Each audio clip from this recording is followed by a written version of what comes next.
The Toy Princess, Part 4, A Cat Returns fanfiction by Yarning Chick.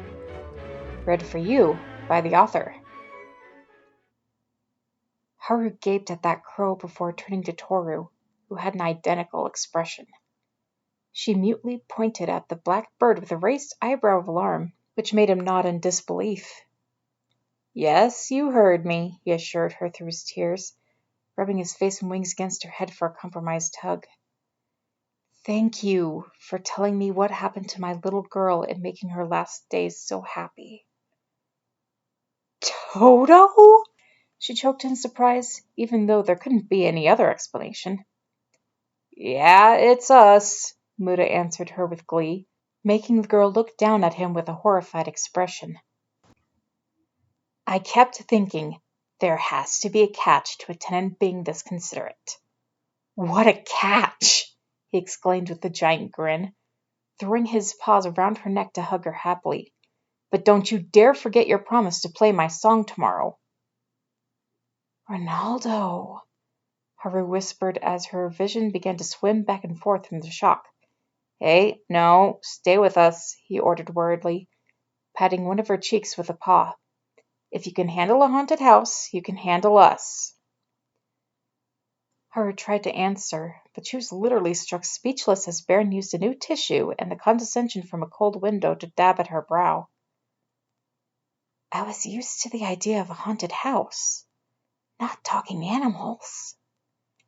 Even if this explained that one tenant that ended up in an asylum. It didn't stop her from hugging the cat or rubbing one wing since she knew them. Had been told stories about them since she was a child so that she had an idea of what a real family acted like. She never thought a physical meeting would be possible, but they were here. Tohru slowly got to his feet, rubbing his head while pacing a bit to get circulation back in his legs. "I don't know what I was expecting from tonight, but it wasn't this." "You're telling me," Toto laughed through his tears, still rubbing his beak against Haru's soft brown hair. "I apologize, Haru. I've been more than a little grumpy over you stealing my daughter's title when the workers talked about who they were working for. I had no idea she willingly passed it down to you." "It's okay," Haru muttered without thinking twice about it. A few tears were able to squeeze themselves out of her overworked tear ducts. "I should have sent her here," she fumed at herself. You've both been here the whole time, haven't you? Like this." "The whole time," Ronaldo moaned in agony as he nuzzled one of her shoulders. "But I'm afraid our story is not as interesting or going to be as well told as yours. We woke up like this that Christmas morning, with Baron's body sprawled in front of the fireplace. He took it up to his room once he learned how to levitate things as a ghost, and we've been scaring off anyone that comes close to going in there or just ripping the place apart for money." Haru shook her head miserably. "I'm so sorry." She wanted to say more, but her throat was feeling raw again, and it was all she could do to keep hugging Cat and Crow the best she could. Tohru shook his head in bafflement. Wouldn't it have been easier to kill both of you if he killed Baron anyway? Toto and Ronaldo stopped drowning Haru in adoration long enough to give each other a short look that ended with a nod. "Baron's not dead," the cat stated flatly. "His curse is different, that's all." Haru's mouth dropped open. I'm sorry," she managed to stutter out. "You say his body, his spirit haunts the manor, but he's not really dead?" "Mostly dead," Tohru summarized with an impish grin at his charge, who glared even if the situation was appropriate. "Mostly dead," Toto agreed, clearly not getting the reference. "Our curses are tied to his, and we'll all die when we've been like this for 100 years. Baron knows how to break it, but he hasn't been able to tell us what it is." Haru jerked a little before looking up at the swan figurine of her beloved nanny. "Toto, the curse keeps you from using your magic?" "Yes, and yes. I could bring her back for a little while if I had it," Toto answered sadly, guessing where her thoughts were headed. Even the clocks I made stopped working after the curse took effect. That made up her mind then and there. Although she was loving all of the attention, she gently forced Ronaldo off her lap, and Toto returned to his previous perch when she started rising to her feet, since her shoulder was now an uneasy place for him to rest. "Baron, you're still here?" Haru called out almost desperately, with one hand against the wall, since she didn't want to admit to herself that her cat's weight had made her legs fall asleep again. The pen quickly danced over the pad before turning to say, "Yes." "Luis is owed a final goodbye with all of you, and I'm willing to do whatever it takes to make that happen." "Certain?"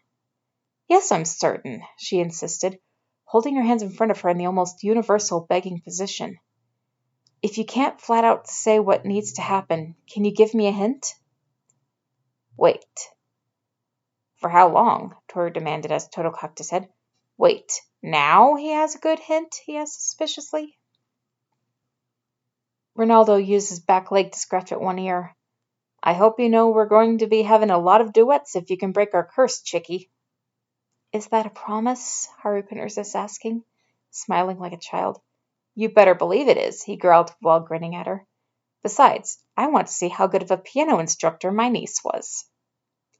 "Tamaki's the only one I personally know that plays better than me," Haru promised while grinning back, but was soon distracted when one of her own childhood books floated into the room and toward her. Haru held her hand out for it, but Baron played a slight keep-away game to remind her not to touch it before positioning it in front of her to open the book himself.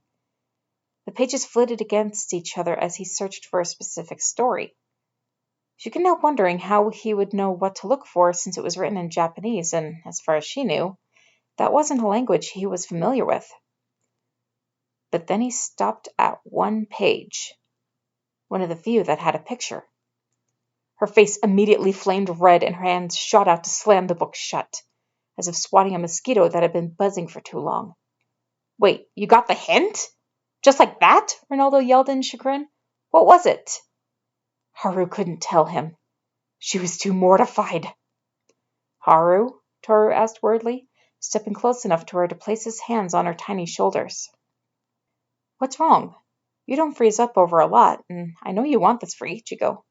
"Yes?"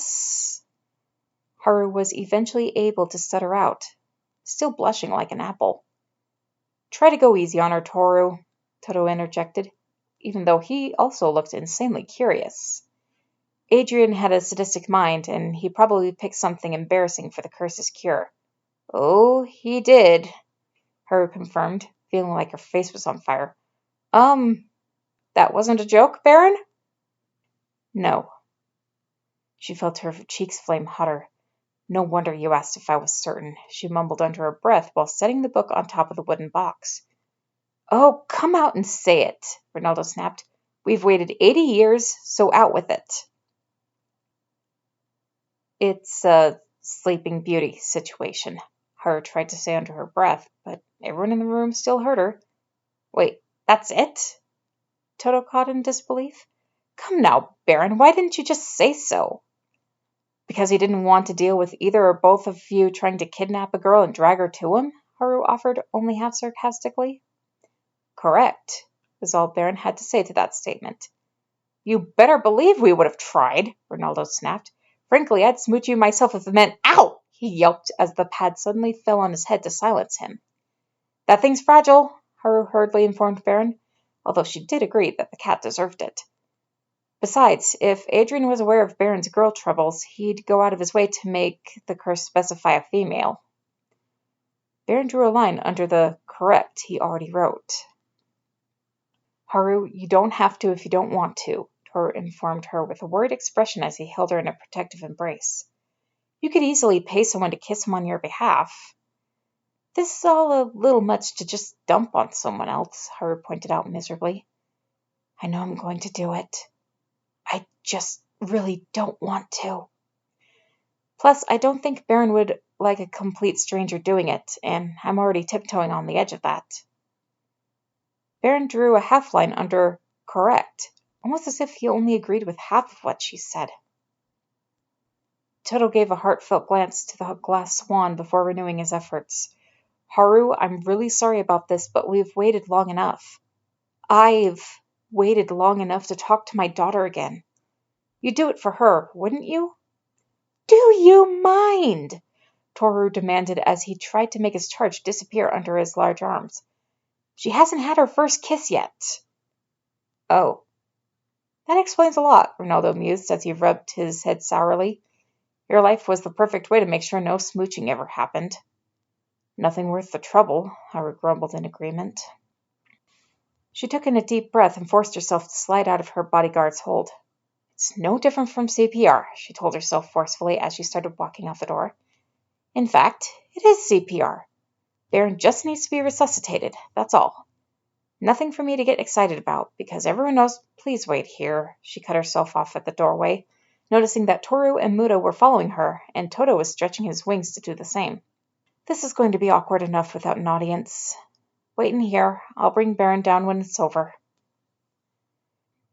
Baron slipped his pad around Tohru. The reason he hadn't beaten her out the door was so that he could write, "Thank you, follow me."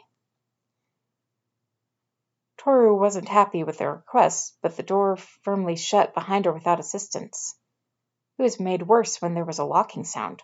Wait, he didn't, he realized with horror, shaking the handle that refused to budge. Leave the door, Toto sighed before preening a wing. You won't be able to break it down. Trust me. I tried, Ronaldo added with a pout as he hopped back onto the couch. It should be less than 5 minutes unless she drags her heels. I swear, the first thing I'm going to do when we're back to normal is march myself into the kitchen and eat out everything in the pantry? Toto asked with a sly smile. Both Ronaldo and Tohru glared at him for that one. Make something myself, the cat snapped as he unconsciously began kneading the cushion he was sitting on. I appreciate being fed so I don't have to dig through trash, but I never knew how I was going to take the ability to march into a kitchen and make myself whatever I want for granted. Toto sighed. I've missed that too. Do you think Haru will be upset I've been helping myself to the food storage? Not as upset as she'd be if you were eating bugs while better food's available. Tohru didn't hesitate to answer for his employer. As long as there's enough to last us until after Christmas, she won't care. We definitely didn't take that much, Ronaldo promised as he continued to knead nervously. Especially since either Luis or Haru made sure I got the good cat food. Tohru leaned his back against the door, not so much to test if he could break it down, as much as keep his eyes on the two animals. Are you sure you want to be balancing on that chair when you change back? He pointedly asked the crow, who jerked in realization. Thanks, he responded gratefully before hopping off and making a soft landing on a clear spot of ground, where he began pacing nervously. Come on, Haru, he pleaded under his breath. No need to drag this out any longer than it's already been.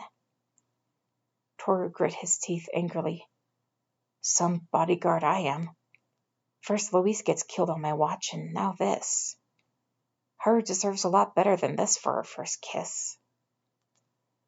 Don't be surprised if the first thing she does is try to talk you two into working for her, he said aloud instead.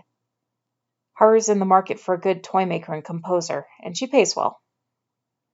Both Cat and Crow looked up at him in surprise. What for? Ronaldo asked point blank. You've heard what she did with the Nutcracker. She wants to give other fairy tales the same treatment through an online show, and even has some rewrites of fairy tales set up. She hated being forced into using Tchaikovsky when that was wrong for her, your version of the Nutcracker. The large man hurriedly corrected himself while nodding in Toto's direction when remembering how Haru had it passed down to her. She really likes the idea of having complete control of the situation now that her old man's out of the picture, and wanted to get her hands on a toy maker and composer to start work while she's in mourning so that they can take their time before she has to worry about it. She can't use the same guy that made the marionettes for Nutcracker because she got this idea about having a swan puppet that can sort of stand up and turn into Odette, and he said it was too complicated for him. Toto smirked the best he could around his dark beak. Before getting cursed, I was working on a music box that's a swan transforming into Odette. A mere marionette of that would be child's play to me. Tohru couldn't help laughing a little at that. Ichigo always said you could do that when Haru would talk about the idea. I did know her father was a toy maker before all this. Toto looked up at the glass swan longingly, and the pictures that depicted her in each stage of her life. I missed so much, he mourned softly. We missed so much, Ronaldo corrected while looking miserable himself. You, me, Baron, Luis. Thank heaven Haru kept her word as quick as she could. Tohru nodded as he thought about the months leading up to this night. He couldn't help wishing that Haru had told him a bit more about her strange whims and insistence on how she wanted to do the memorial service. He had no problem admitting to himself that he probably would have choked on the magic and Drosselmeyer parts, but a little more information would have... A flash of light suddenly sparked from Cat and Crow, distracting him from his thoughts. But, much to his surprise, the light was gone as quickly as it came, and the two were still animals. Oh, come on! Ronaldo screamed in frustration as Toto also caught his fury. What's going on up there? How hard is it to plant one on a guy that can't even get away from... The second flash of light was more intense than the first, and also lasted longer. Tohru had to cover his eyes with his arms, and even after the light faded, he had to blink a lot before being able to see anything other than stars. He immediately understood how Luis could see the resemblance between himself and Ronaldo. The man was about his height, build. Wait. If Tohru didn't know he was completely Japanese, he'd wonder if Ronaldo was related to one of his own ancestors. He had fallen off the couch with a loud thud thanks to the way he had been sitting on it as a cat. But even that wasn't enough to erase the huge grin on his face. Finally! He wept, waving his arms around and kicking his legs like he couldn't believe he had the ability again as he attempted to right himself. Toto looked like a lightly color-brushed version of the old black and white picture on the mantelpiece, since his skin was still very pale and his hair as black as his feathers had once been. He was bracing himself with one hand against the wall for balance as he wiggled the fingers of his other hand in front of his face. Hello, my little darlings, he cooed at his own fingers as he flexed them happily. I can't wait to put all of you to good use again. The fire in the fireplace just as immediately began to die on itself, sending the room into shadows since neither Haru nor Tohru had bothered turning on the lights for the solemn gathering. Oh, no, you don't, Ronaldo snarled, wasting no time getting to his feet and grabbing at the wood logs without any regard to the nice, if old-fashioned, evening tuxedo he was wearing. It's a cold night, and I'm not interested in starting you up again. Why would the curse affect the fire? Tohru asked curiously as he stepped a little closer to the two men. It's one of Baron's favorite tricks to let people know he's around when he's not keeping us warm, Toto explained as he experimentally used his feet to walk closer to the mantel. He was also in a nice old-fashioned suit, likely the same one he was wearing the night of being cursed. He can do it when he's himself, too, but breaking a curse is a major disturbance to one's personal magic. Speaking of which, he added with his eyes locked on the glass swan containing his daughter. Wait, Birdbrain. Ronaldo stopped him suddenly, standing to a height just a little shorter than Tohru. Tomorrow's Christmas Eve. 10 minutes tonight maximum, or an hour or more tomorrow night. Toto stopped in his tracks as terrible hunger filled his eyes. That's a low blow, he accused. Make your choice. Christmas Eve enhances magic, Ronaldo added upon seeing the bodyguard's confusion. It's probably why Adrian waited until then to curse us. Toto gave another heartfelt glance to his daughter's remains before forcing himself to turn away. I've waited 80 years. One more day will be nothing. On the bright side, I can get us out of here now, he tried to console himself as his hand left the wall and he began taking careful steps toward the door to test out his leg's strength. Ronaldo tried to do the same, but almost immediately fell on his face. Here, Tohru offered while helping the man to his feet. 4 paws is definitely different than 2 feet. You're telling me, the pianist growled, clearly hating the support he needed to get on his own feet again. Toto gave one smirk behind him before tapping the lock with one finger. It obediently clicked before he opened the door. I've missed being able to do even that, he sighed happily, stepping through and widening the doors so the larger men could slip through one at a time. So, where's Baron's room again? Tohru asked with a tight disapproval. Let's meet them at the stairs, Ronaldo offered. They still think you're going to talk to Luis immediately. If not for you, Tohru grumbled half-heartedly as they walked down the short hallway to the grand staircase. It wasn't long afterward that shuffling feet were heard from the second story, as well as a pair of voices speaking softly to each other. Baron Humbert von King III was leaning on Haru for support as he had the same difficulty relearning how to walk. His evening suit was clearly more expensive than either of his friends, though there were a few deep wrinkles left from his decades-long slumber. His green eyes flashed happily as he saw the trio waiting below. Hold on tight, Haru, he instructed while taking a more possessive grip on her. No more levitating. You're exhausted and shouldn't push yourself any more, Haru scolded him as she gripped one of his shoulders as if to hold him back. I don't want us to fall down halfway. We can take the stairs just one step at a time.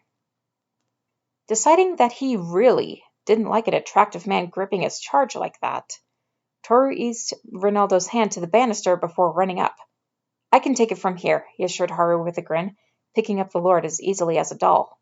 Now see here, Baron demanded crossly, but he really was too weak to do much more as he was carried back down the stairs with Haru in hot pursuit. There you are, Ronaldo exclaimed happily as he and Toto swamped Baron from the front to claim a deeply needed embrace. Baron nearly wept at the attention, not even putting up a facade of masculinity. Do you know how wonderful it feels to see both of you? For both of you to see me. It's been too long, Toto agreed as tears shamelessly fled down his cheeks. But don't think you're going anywhere, missy, he added, sternly grabbing Haru by the wrist when she tried to sidestep to give the men more room. He then firmly dragged her into the group hug. I'm really going to enjoy spoiling you from now on. Haru melted into the warm moment, although Tohru was less unhappy about the way Baron strained for his hand to become lost in her hair, since his limbs were too preoccupied for much else. Don't you dare think that you're the only one that's going to be spoiling her, Ronaldo challenged flatly. I didn't let you monopolize Luis, and I'm certainly not going to let you monopolize Haru. The girl in question had a big grin on her face as tears also escaped her control, and no one present had any trouble reading her thoughts about the pair fighting over her in such a manner. Didn't you say something about marching into the kitchen? Tohru asked as he subtly tried to end the hug and, more specifically, get Baron's fingers away from Haru's hair. You better believe I did, Ronaldo grinned as Toto took over helping him now that he was sure of his own footing. No offense, Chicky, but I'm claiming the kitchen tonight. If you're up to it, Haru agreed, though she was still looking at Baron worriedly. For someone that's been asleep for 80 years, Baron's as weak as a newborn kitten. If that were true, I wouldn't have made it to the stairs, Baron corrected with a tight smile. Now then, shall we head back to the drawing room? Change of plans. Ronaldo pointed out that we'd all have more time with Luis if I do it Christmas Eve instead of tonight. Toto gave an adoring look at Haru as he helped his brother-in-law down the opposite hallway leading to the kitchen. Thank you for not waiting until tomorrow. Christmas magic will make it so we have a lot more time with my daughter if we simply wait a little longer. Haru beamed as she and Tohru followed them side by side. I assure you I can walk, albeit with a bit of assistance, Baron tried to hint to Tohru, who wasn't all that eager to set him down. It's just a little longer, the bodyguard promised, still thinking about the way the man had held on to Haru. It wasn't disrespectful at all, but even if he was being foolish, it might not hurt to maintain a little space between the lord and his young charge.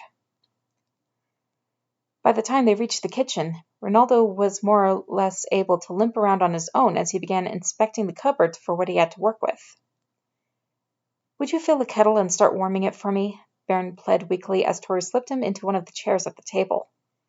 I know all that's here is tea bags, but that's better than nothing. Ronaldo pulled a face, but Haru was already grabbing the tea kettle to fill it from the sink. If it makes you feel better, Herb Evan is still in operation, and they are usually open until noon on Christmas Eve, Toto reported to his friend with a smirk as he leaned onto the table. It's even owned by the same family. Baron beamed happily at the news. Excellent! Haru, if I assemble a list of herbs and such, will you make arrangements for it? Not a problem, she promised with a warm smile as she set the kettle on the stove before turning it on. Ichigo told me a lot of stories about your tea blends, so I'm eager to find out what you can do. What type sounds good for tonight? Earl Grey, please, he sighed happily, still not taking his eyes off her as she also began opening and closing cabinet doors. The cupboard next to the refrigerator. Thanks, she responded before heading to the mentioned cupboard. Still think that stuff's no better than boiled grass, Ronaldo muttered under his breath as he finally decided on something and began pulling out ingredients. So what happens from here? Haru blinked as she tried to open the little box holding the tea bags. Well, I'm hoping to talk you and Toto into working for me, but other than that, she shrugged a little helplessly before dropping some tea bags into a lovely teapot. Baron sighed tiredly before resting his elbows on the table to place his chin on his interlocked fingers. I must admit, I lost faith in getting released years ago. I do know that I'm more than eager for a nice long vacation away from this house, but it would be best to decide on an explanation to give the general public and authorities. The locals might believe us if we tell the truth, but I don't think talk of magic will do us any favors. It won't without demonstration, Tohru assured him, purposely choosing the seat to the right of the Baron, both because the man clearly had no problems with being casual with common folk, and to keep Haru from sitting next to him. That will lead to trouble anyway, Toto added as he tapped the table with one of his fingers. Do you think it would be too much if we said we were our own descendants? No, I wouldn't remarry, he answered himself sadly. Maybe I could force myself to say I was Luis's long-lost grandson. Providing proof won't be hard, Haru offered as she opened the fridge to take out a grape soda so she could give it to Tohru. If you remember from my story, I got in contact with someone that can falsify backgrounds for the right price. Just come up with a backstory, and I'll make it happen, she informed them while deciding on what teacups to take out of the display cabinet. The toy maker strained his brain before sighing. I just can't think of a good story that would explain where our family's been, or the coincidence of your arrival when we returned to the manor. I think we'd all have heavy German accents if our family's been held captive by a band of surviving Nazis for all these years, and authorities would want details about our lives leading up to coming back to the public eye. Ronaldo was now happily beating eggs and butter into the same bowl as one hand started measuring sugar. Yeah, even Nazis knew better than to keep us all in the same camp. If we had been captured, the first thing they'd have done is separate us and go through elaborate brainwashing on descendants if we were imprisoned that long to make sure we didn't know about our Three Musketeer friendship, he grinned impishly at Haru, who returned the grin as she got 3 tea sets out and filled the sugar bowl. Not that it would help my case, Baron fretted while gnawing on a knuckle. Although I was able to keep anyone from finding my body, it's general knowledge that I died that night without a wife or heir. But authorities would be most fine-toothed in combing down my ancestry to make sure I'm not a fraud. The internet is all well and good, I'm certain, but there are still paper trails that can't be rewritten. That would be used as evidence. Haru bit on her lower lip thoughtfully as she assembled the right number of teacups on a platter. Would anyone be offended if I offer a suggestion for what's been happening the past 80 years? Certainly. You've apparently been doing my family's story justice for years. Now let's hear what your mind can come up with, Toto said eagerly. Haru poured a little milk into a saucer before bringing the platter to the table. Baron, be as honest as you can. Before everything happened, would you have considered the possibility of marrying a girl in secret to keep her safe both from the harpies and from your enemies? His mouth fell open in surprise. How did you know? Haru smirked at him before sitting down at the table as well, since the water wasn't boiling yet. Because I've been studying everything I can about you for the past 2 years, so I would find a way to sweet-talk you into letting me stay in your home when I thought you were irreparably a ghost. Here's my idea. Everyone in Japan is more than aware that I'm a Nutcracker fan thanks to what I've been up to. Now let's say that 2 years ago, when I couldn't sleep on Christmas, I was surfing the internet for more nutcracker ideas, and came across an article about your death in this manner, thus confirming that the Drosselmeyers were a real family. Tohru nodded without question as he polished off his grape soda. No one would have trouble swallowing that. Haru tapped her fingers against the table and thought. Because I'm rich enough to get away with it, I bought the manor after doing all the research I could on it to find out more about you, Ronaldo, Toto, and his daughter, but I was also intrigued by the mystery of what might have happened that night. Tamaki will be able to confirm the timeline after I give him permission to talk about it, which I'll explain by saying I didn't want anyone scoffing at me for thinking that 1, the manor was haunted, and 2, for thinking I would be able to solve the mystery of why. Ichigo was my only confidant about this. Sorry, Tohru, she added with a guilty smile, but he just nodded after taking a long drink from his soda. This will also explain why I wanted the manor restored instead of renovated. I believe the story is that it was haunted, and after Ichigo's death, I made up my mind to come here as soon as possible and solve the mystery in her memory. Pay attention, this is where I'll get creative, she added, making all 3 of the men at the table lean closer as Ronaldo also tilted in her direction as he measured vanilla into the bowl. After getting settled in, I flat out asked Baron's ghost to explain to me what was going on. Instead of telling me how he died, he instead used the tablet to communicate with me that his spirit was resting uneasily because his heir hasn't returned. Because I've been studying him for 2 years, she repeated with a sly smile at Baron, I was able to confirm that he'd had a secret marriage with a maid to keep her safe from slander and intrigue, which is why no girl throwing herself at his feet could make him blink, because he's definitely a one-woman sort of man. Agreed, Baron affirmed happily before blinking once. Jeanette Howard, he stated firmly. Jeanette? Toto asked with surprise. But she was dead 3 years before then. Was it all that hard to fake a death back then? Haru asked, clearly pleased that he had someone real to solidify the story. Toto thought it over. No, he agreed, sitting back in his chair. I know she'd have happily agreed to fake her death to get away from that brother of hers, even with Baron around to make him back off. Baron flinched. She and I did talk through that possibility before she fell ill, and she was a good girl. I don't mind people believing our friendship went a little deeper. There were rumors of the sort anyway, so why not weaponize them? Haru grinned viciously as she got up to check on the water's temperature and turned the oven on for Ronaldo. That's why the name was familiar. Those rumors are recorded, so it will flow right with our narrative. Your narrative? Tohru corrected while waving a hand for her to continue the story. Because Baron had enemies and the world was dissolving into war, he and his wife worked out what needed to happen in advance in case an enemy got lucky. So after Adrian finished his work and Jeanette heard that her husband was dead, she was heartbroken but put the plan into motion with some money and jewels he had stashed away for her to use if something happened to him. I think with your accent, the easiest explanation is that she relocated to a different part of England. Which would make sense since she got seasick easily, Ronaldo recalled with a wide smile. Haru, this could work. I'm still getting warmed up, Haru promised as she leaned against the counter since the water was getting close to boiling. She'd be going under a different name by then, and it gives us the freedom of deciding whether she was pregnant or already had a toddler by then. After the war ended, she knew the plan was to come back and claim the baronetcy on her son's behalf with the documents Baron had given her to prove that her child was definitely his.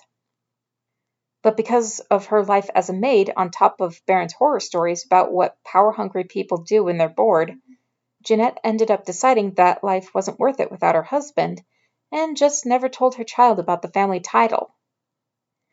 Baron grinned almost wolfishly. That's exactly what Jeanette would have done. Granted, that was why I didn't consider courting her, but this is definitely feasible. Then that child has a child who has a child who has you, Haru finished with a nod of her head. Toto flicked his fingers as if numbering the decades against generations. That would work out about right, he said dubiously. Baron, I'm going to say this as gently as I can. Haru started with a very apologetic smile as she carefully lifted the kettle and carried it to the table to pour into the waiting teapot and bags. You stand out. People remember whether or not they've noticed you. This is not news, he conceded begrudgingly. Haru carried the kettle back to the stove before turning the burner off. So I think that it would make sense if your father decided you would be homeschooled, because family dreams would run true and he wouldn't have wanted you to deal with crazy girls going overboard to get your attention like he did. And then you would have decided to work from home after a few attempts to go outside without things to cover you up don't end well. Agreed. I could be a writer, he said hopefully. We'd need evidence of your published works. Unless you're a writer for something boring but needed, like milk carton labels. Milk carton labels? He protested as Ronaldo paused in rolling out the dough to laugh at his distress. Baron, we want your life to be so unremarkable that when people start prodding our story, they won't find anything suspicious or out of the ordinary. If we tell them you write labels for milk cartons or hairspray, no one will believe we're lying. Can it at least be tea labels? Baron begged.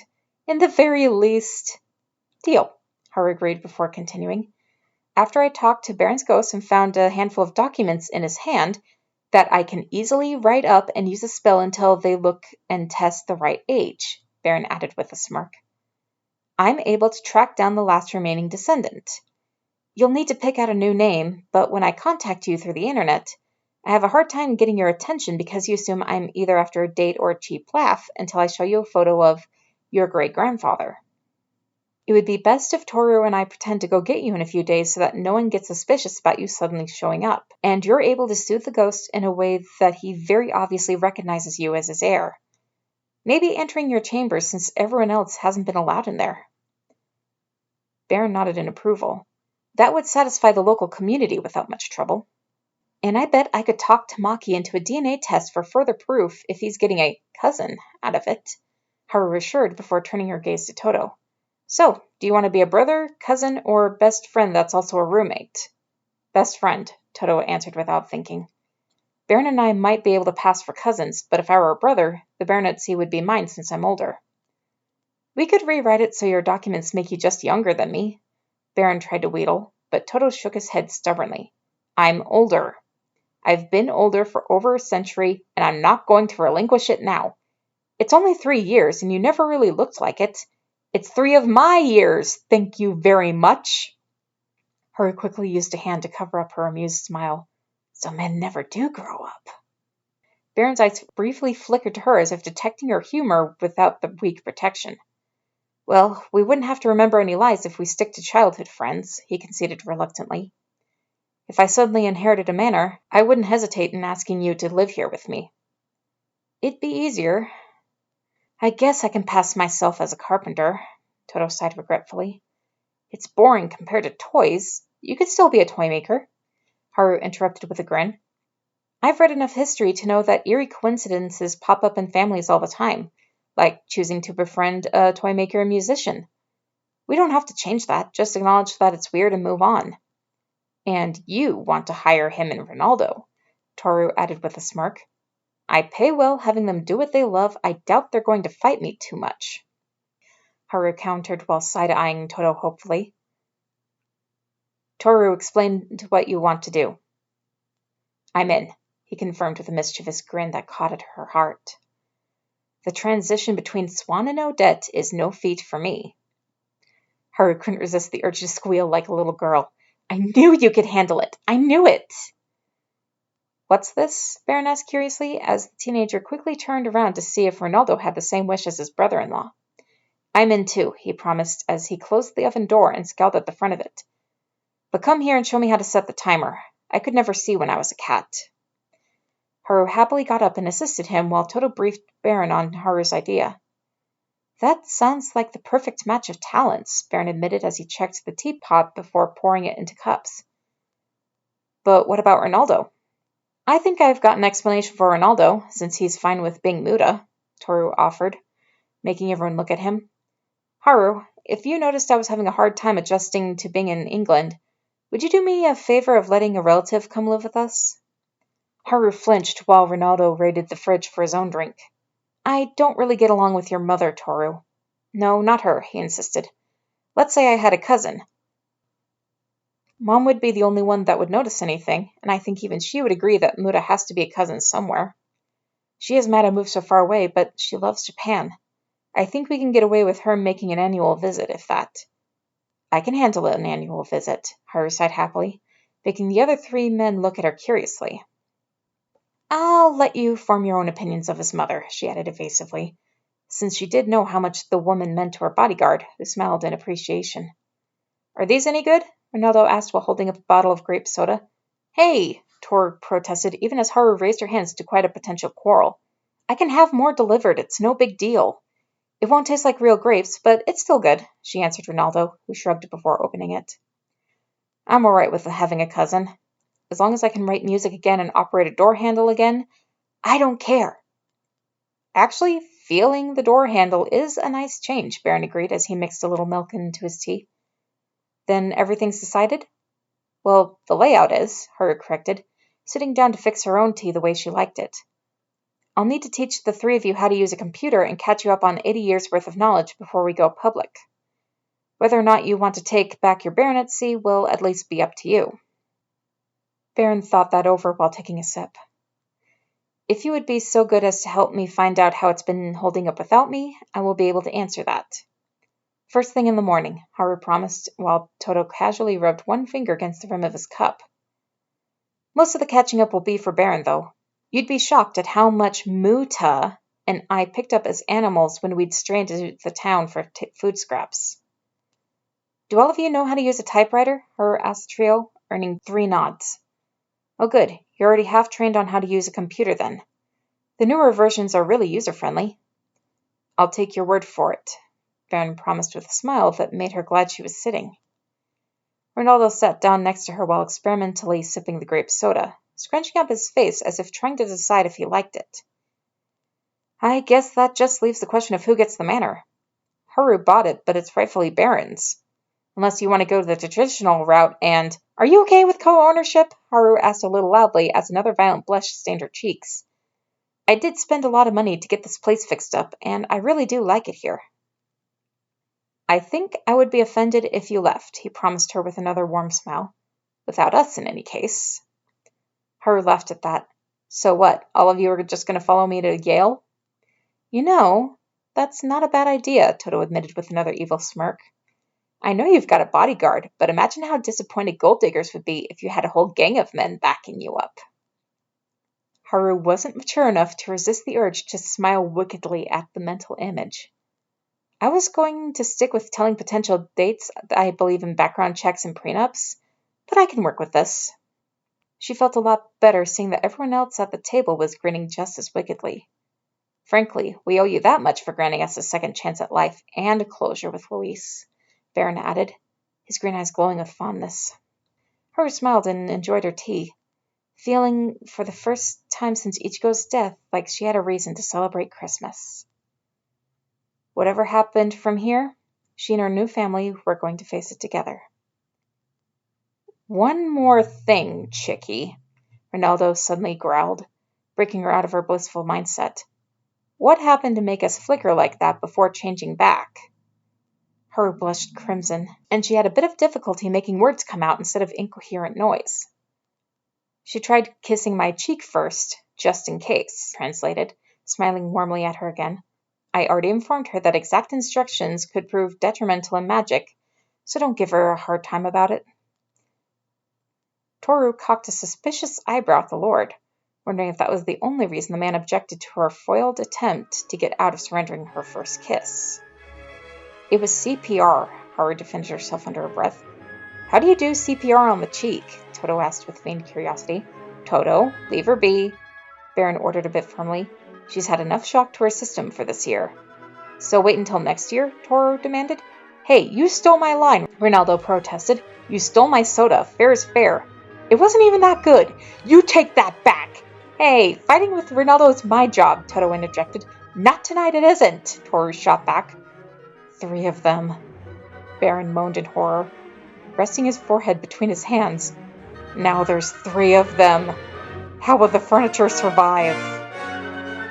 On the bright side, that reaction alone relaxed Haru enough to start laughing.